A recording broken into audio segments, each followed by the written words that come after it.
Impact of gaming on young people today. Today's video games tend to be complex and graphically realistic, with blood and gore, intensive violence, strong sexual content, and the use of drugs.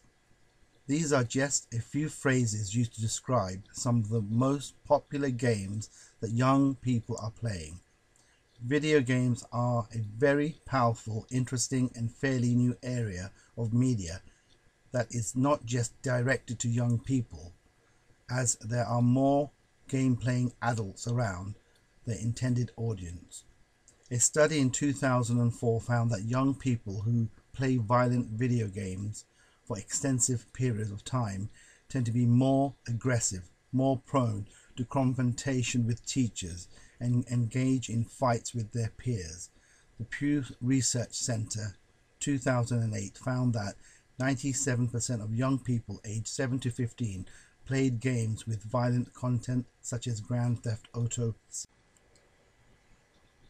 In the past 30 years, the explosion of the gaming industry in the past decade has had many people questioning the content of the games being released.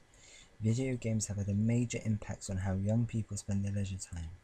The first generation of video games were nothing more than simple geometric shapes, which could be controlled by the game player. In this generation, new technologies are used to make games more lifelike.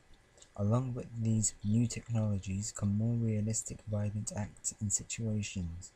Video games are used to define the human game player who has control over the main character in a simulated game world. What's your opinion about gaming and young people's behavior?